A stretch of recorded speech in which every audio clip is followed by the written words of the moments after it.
USS Grayson, a Gleaves-class destroyer, is the only ship of the United States Navy to be named for Rear Admiral Cary Travers Grayson, who served as personal physician and aide to President Woodrow Wilson during World War I. He also served as chairman of the American Red Cross from 1935 until his death the 15th of February 1938. Grayson was laid down on the 17th of July 1939 by the Charleston Navy Yard, South Carolina, and launched on the 7th of August 1940, sponsored by Mrs. Alice Gertrude Gord and Grayson Harrison, widow of Rear Admiral Grayson. The ship was commissioned on the 14th of February 1941. Lieutenant Commander Thomas M. Stokes in command.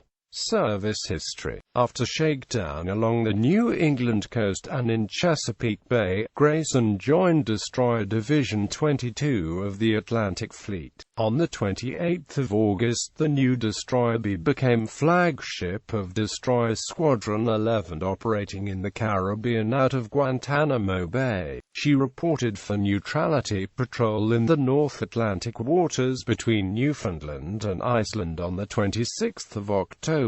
After 10 months patrolling and protecting convoys in the icy North Atlantic, Grayson was ordered to the Pacific to join an American fleet battered but resolutely carrying the war to the enemy. She sailed from San Diego on the 2nd of April 1942 as part of aircraft carrier Hornet's escort and rendezvoused at sea the 13th of April with Enterprise under Admiral William F. Halsey, Jr. For this fast carrier force, steaming less than 800 miles from the Japanese home islands, General Jimmy Doolittle launched his B-25 raid, also known as the Doolittle Raid, on Tokyo on the 18th of April.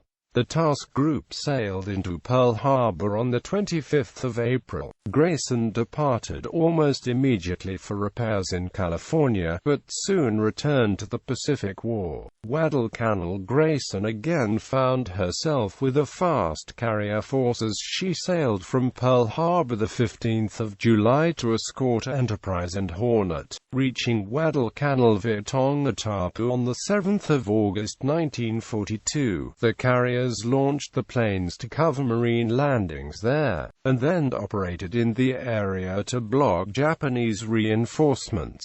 As they maneuvered off Guadalcanal, Enterprise was hit by Japanese bombs on the 24th of August in an action-filled half-hour which saw Grayson down 2 planes and damage a third. The task group dispersed, Enterprise returning to Pearl Harbor for repairs, and Grayson joined Task Force 11, built around Saratoga under Admiral Frank Jack Fletcher.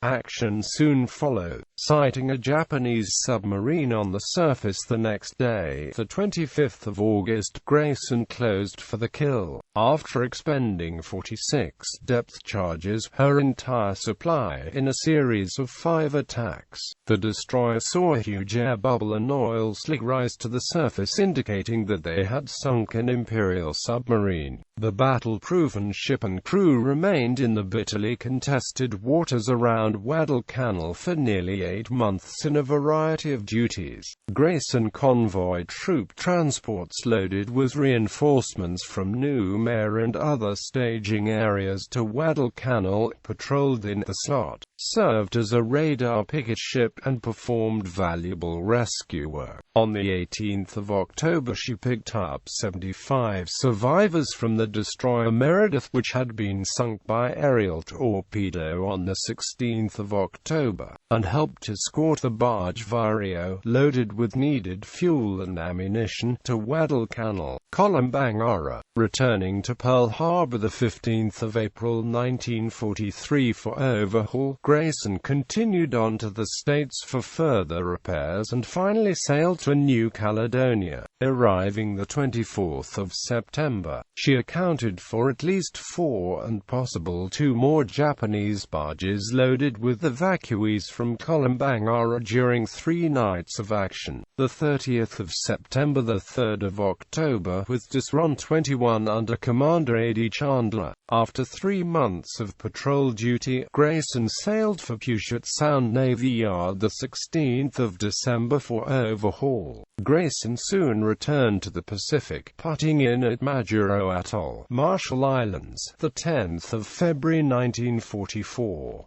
Patrol duty in the Solomons, Carolines, and Marshalls occupied her the following 6 months. On the 30th of March, Grayson supported initial assault landings on Pitialoo Island, Admiralties.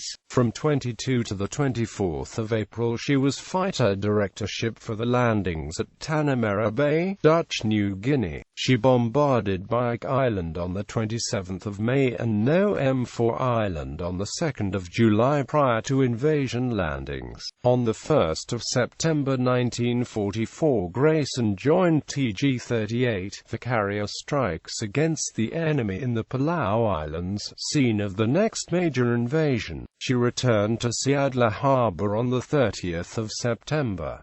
She again sailed the 2nd of October for a major strike against Okinawa and the Philippines. Japanese planes harassed the withdrawal, and on the 15th of October Grayson rescued 194 men from the torpedoed light cruiser Houston, who was towed safely to Ulithi.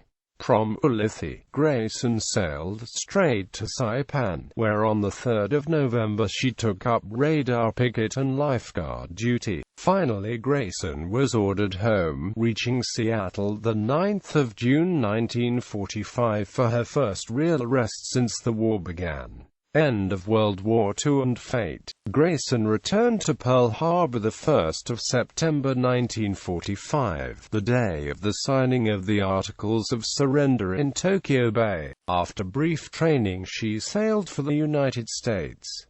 Transients the Panama Canal the 8th of October, she put in at Charleston, South Carolina, the 16th of October. 11 days later the battle-scarred Tin Can hosted over 5,000 visitors as a grateful and jubilant public paid tribute on Navy Day. Grayson remained at Charleston until decommissioned, the 4th of February 1947, and was placed in reserve. She was struck from the Naval Vessel Register on 1972 and sold the 12th of June 1974 and broken up for scrap. Grayson received 13 battle stars for World War II service.